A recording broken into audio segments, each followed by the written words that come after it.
Tata group की सबसे profitable company कौन सी है? गैस करो। टीसीएस, जैगवार लैंड रोवर या फिर पक्का टाटा मोटर्स तो होगी ही। वेल, इनमें से कोई भी नहीं है, क्योंकि टाटा ग्रुप की सबसे प्रॉफिटेबल कंपनी है टाटा स्टील। अब थोड़ा फ्लैशबैक पर चलते हैं।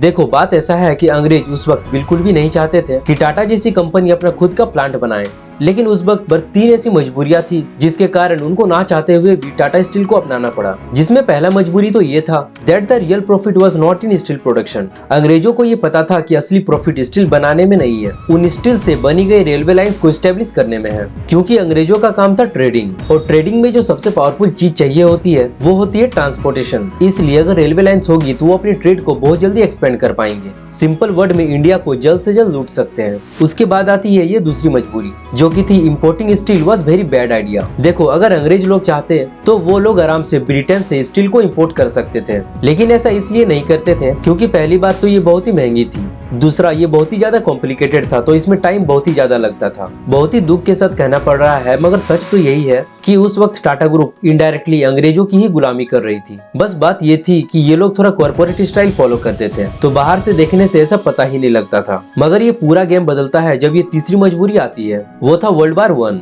28 जुलाई 1914 में वर्ल्ड वार 1 शुरू होता है, जिसके बाद से इंडियन कंपनीज के प्रति जो ब्रिटिशर्स है ना, उनका एकदम से पूरा का पूरा एटीट्यूड ही चेंज हो जाता है। क्योंकि देखो, अब कुछ ऐसा था कि जितना ही जल्दी स्टील बनेगा उतनी जल्दी रेलवे लाइंस बिछेंगे, और जितने जल्दी रेलवे लाइंस बनेंगे उतनी ही जल्दी ट्रेड होगा, और उस ट्रेड से आने वाले पैसों की ब्रिटिशर्स को सख्त जरूरत थी, क्योंकि वो लोग जंग लड़ रहे थे। देखो, हमें इस बात को हमेशा याद रखना चाहिए कि जो एम्पायर्स होती है वो आते जाते रहती है। पहले मुगल एम्पायर आया, उसके बाद ब्रिटिशर्स आए, कई सारी लड़ाइयाँ भी हुई, और आज के मॉडर्न वर्ल्ड में अगर आप देखो तो सरकारें आती है और सरकारें चली जाती है, लेकिन किसी भी देश के अंदर जो इंडस्ट्रीज होती है वो 3-4 साल नहीं बल्कि 10 साल तक उस पार्टिकुलर देश के इकोनॉमी के अंदर कंट्रीब्यूट करती है। ऐसे ही अगर हम अंग्रेजों की जमाने की बात करें तो उस वक्त जमशेदजी टाटा ने टेक्सटाइल, स्टील और पावर, इन 3 इंडस्ट्रीज को स्टेब्लिश किया, जो कि आज 100 साल के बाद भी हमारे देश की इकोनॉमी के अंदर कंट्रीब्यूट कर रही है। पर यहाँ पर एक बहुत बड़ा सवाल आता है कि आखिर वो कौन सी बिजनेस स्ट्रेटेजीज है जिसके कारण टाटा स्टील उस वक्त से लेकर आज तक हमारे देश की स्टील इंडस्ट्री के ऊपर राज कर रही है। तो देखो, आज टाटा स्टील जहाँ पर भी है उसके यहाँ होने के पीछे है उनके business strategies.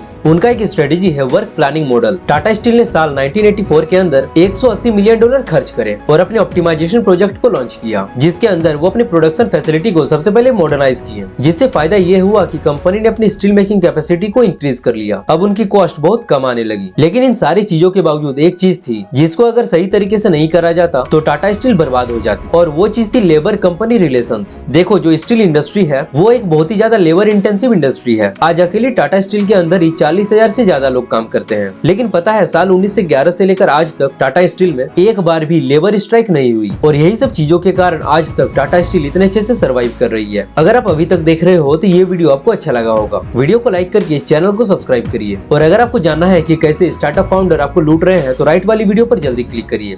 Thanks for watching.